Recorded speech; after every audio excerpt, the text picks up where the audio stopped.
Today we're going to do something a little bit different on my channel. We're going to interview Jennifer Turner, and she's with Soap Addiction. She has a local Kentucky Proud product, and she ended up turning her hobby into a business. So Jennifer, what got you started in making soaps? Well, initially I had homeschooled our children and had learned how to make the old-fashioned lye soap way years ago.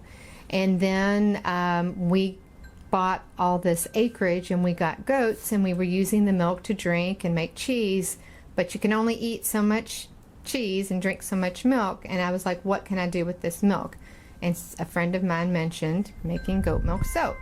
So I started doing some investigation with it and learned that there was a lot of great benefits with goat milk being in soap, and I had never tried it. So the first thing I did is I went out and bought a bar from someone else and tried it and fell in love with it. I couldn't believe how good my skin felt. I loved all the all-natural ingredients, and I started educating myself as what was in commercial soaps, and that turned me off really against a lot of the different soaps out there.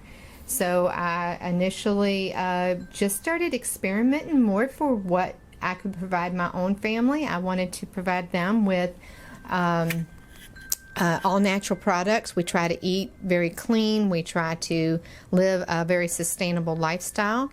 And so I just started doing it for my family. And then as I started doing it for my family, it just grew to where I started giving it away as gifts. I started going to the farmers market and selling it to our local community here, and I got really good feedback from that. And people encouraged me, and I look back at how I started out in the basic bars, no colors, no anything. They were just plain. My labels were horrible, but I just stepped out, and the community was real supportive, and I just started going back and back, and it just really started out as a way to get rid of all the excess soaps. That's what it started out as. As it went along, I thought, you know, I'm doing okay with the income with this, but as I've gotten older, I started thinking about retirement and what do I want to do during retirement, and what is another source of income for retirement. So that got me thinking about stepping this up to calling it an actual business rather than a hobby that just had some income. I also, during the time frame that I was making a lot of soap, I had a lot of really bad trauma going on in my life, and soap making was an escape for me. I could go downstairs in my basement and I could sit there and spend hours making soaps, and I could take my mind off of what was going on in my life. So it wasn't necessarily hiding from it, but it was doing something positive, something good, even though I had some really bad things going on in my life. I think of it as a meditation. Yeah. And when you take some of these colors and you're blending them together, just watching them is just very soothing, very soothing. Of course, I loved using the all-natural ingredients like shea butter and coconut oil and hemp seed oil and cocoa butter and all of those things. I felt good about what I was giving my family and what I was giving my community. I felt good about the product that I was turning out and knew that it had a lot of positive benefits. And whenever I hear my customers come back and say, wow, I had so much dry, itchy skin, or I had these rashes or eczema or psoriasis, and it really helped to relieve a lot of those symptoms, that makes you feel really good that you're doing something to help people. Yeah, I feel like a lot of people don't even know what's in their skincare and that it's hurting them. And this would be a good moment, if you're not aware of what's in your skincare, that you, after this video, you go and look and figure that out, because there's a lot of toxins in our skincare that maybe is causing cancer or causing these diseases in the world that it's just not good. Yes, people don't realize that their skin is actually one of their biggest organs on their body, and anything that you put on your skin, you absorb. And if you won't put it in your mouth, you shouldn't put it in your skin, on your skin, because the same thing as ingesting it. Yeah, I think it's really important to eat really healthy food and also be careful what you put on your body. Yeah. So we started growing a lot of the herbs that we use, like the chamomile and calendula and plantain and comfrey and what's some of the other ones that we grow? Lavender, roses, and I make hydrosols with them and use the hydrosols and use some of the infused oils in my product too. So it really is a totally farm to product production where we use as much things from this farm to produce the product as possible. So, there's a love that goes into it, a love of being able to live as naturally as possible, to provide that at an affordable price. Believe me, I've priced some of the stuff that's out there that they call all natural, and when you really look at the ingredients, it's not. When you're having SLS in there and some other different things, that it's not. But anyway, it's nice to know that you can provide a product to your family and your community that is good and it's affordable. And I do think your products are really well priced, because have you been into Lush?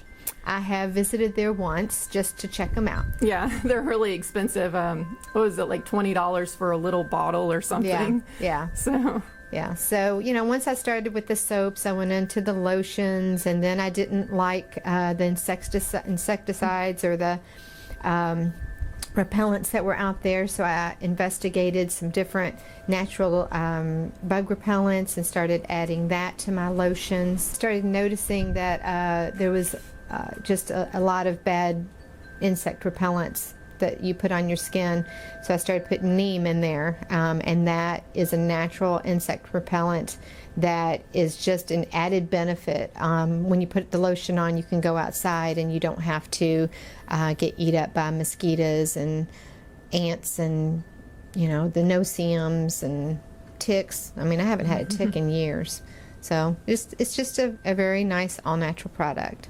Definitely. I know that you use a couple different venues to get your product out into the world. What do you use, or what is your ideas there? Yeah. I started out with farmers market, just one, and then I went to two farmers markets. So I alternated those every other week, and then I added in a third farmers market, and then because I'm a nurse, I work at the hospital my fourth weekend, so I really get no weekends off in the summertime. So I do the 3 different markets and circulate through those, and then I do 3 stores: a grocery store, a spa, and what's the other one that I do? Oh, it's a CBD store.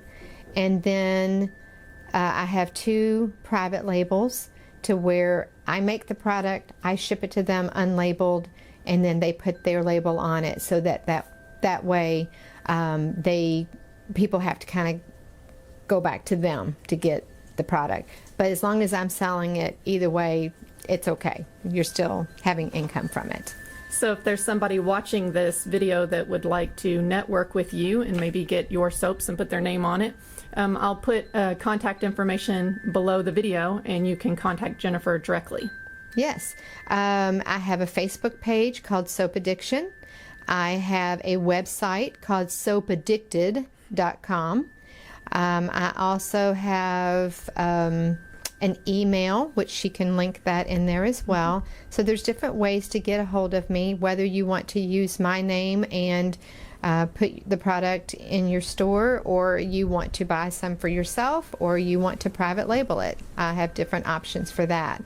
I like whenever I can have my name on it, because there's a story behind it, and if people go to the website, I do blogs, and I do Facebook Lives about reaching out to families who are hurting because of the devastation of addiction. That was one of one of the things that happened as my business progressed, I started realizing that there's a gazillion soap makers out there.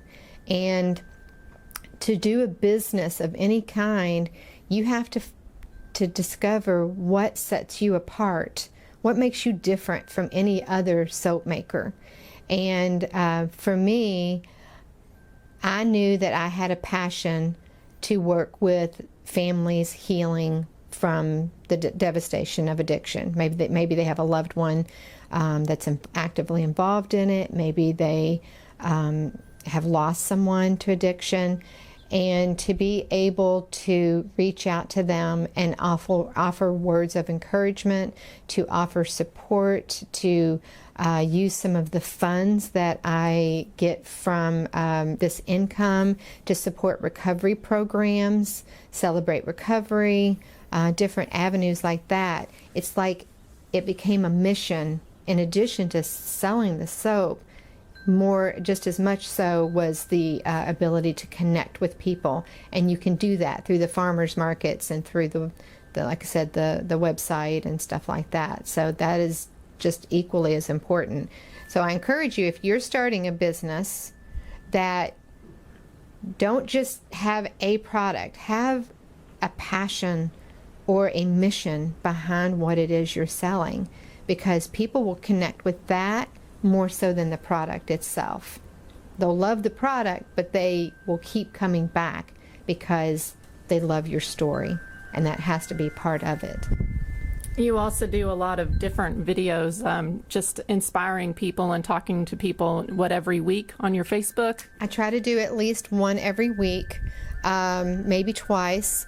And sometimes it's about, a different hurt, or maybe it's about dealing with the stress of holidays. Maybe it might be about depression, dealing with anger. I try to do just different videos dealing with different subjects, and how I see them and how I deal with them, and hopefully it'll help other people to deal with those as well.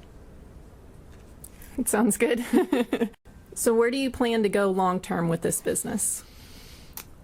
Long term, I would like to increase my income a little bit more. I did hire a business coach this last year, and she really encouraged me to build the business up to where I could hire employees. I don't necessarily want to hire employees because in this day and age, it's too hard to find reliable people to come in and do work. But I would like to build it up to a point where I can help people coming out of recovery, or I guess that are in recovery, that maybe they've never learned a trade, maybe they've never had a avenue for them to be able to make a living, to show them how to make soaps, how to get it out there and sell it to people so that they can have something to add to their success, that you help them be successful. So I would like to bring people in and teach them that. I would like to get into maybe a few more stores, but I don't want to be a big company or big business because I'll lose the connection if I do that. I want to be able to have an added income to my retirement whenever I do retire in probably about 8 more years. That then I'll have more freedom to go out and be able to have more connection with people through the farmers markets and craft shows and things like that. And it sounds like to me that you're not necessarily looking to hire someone, but maybe you're looking for business partners. So this is also an opportunity to maybe reach out to some people on YouTube that are looking for something that gives them drive, or that's lost a son or daughter through addiction, and that they can feel supported and have a product to sell. And it's kind of like you're building a team together. Right. Absolutely. I have found that so many times whenever I have been at different craft shows or events, or even the Facebook Lives, I'll get messages and people coming up to me and saying, telling their story. And when you start sharing your story with other people, you start realizing that you're not alone in your journey, and it's just so healing for me. I had some children involved in addiction, and thank God they are in recovery, and I never lost one, but I'll never forget the pain of that, never. And those are some of the darkest times of my life, and I never want to go back to it. But with that said, I want to be able to offer hope and help other people to know not only that they're not alone, but for them to work on themselves and their healing rather than focusing on their loved one's addiction, because that's what ends up dragging you down, because they just take you down with the ship. So that's my mission. I have a mission in my product. So if you're going to start a business, that's what you need to do, is have a mission in your product. Yeah, we have missions in our product too, because we have the coloring book that we sell, and Stephen got started on it because he was on kidney dialysis and realized that he had a gift, and now we sell books on Amazon. And I also am into meditation, and I feel like coloring is a huge way to clear your mind and meditate, just like with you and the soaps. I do it with coloring, and I can just sit down for 2 to 3 hours at a time and color and just get such huge meditation benefits from that. Yeah, very similar like the soap. Like I said, when you're doing blending all those colors, it's just like you get lost in it. And so I totally understand that. Yeah, and I think everybody should find something that they can get lost in, that, and it allows them to have that meditation. They don't have to just be quiet in a quiet room. They can find something that feels really good and can keep them quiet for a long period of time. Absolutely. All right. Thank you, Jennifer, for being on my YouTube channel. I'm going to put everything to contact Jennifer, all her links in the description below. If you have any questions for Jennifer, you can also comment in the comment video below, and I'm sure she'll be checking out the video every once in a while to answer your questions. And make sure to subscribe to this channel and like this video, and thanks for watching this video, guys. I will talk to you guys later. Bye.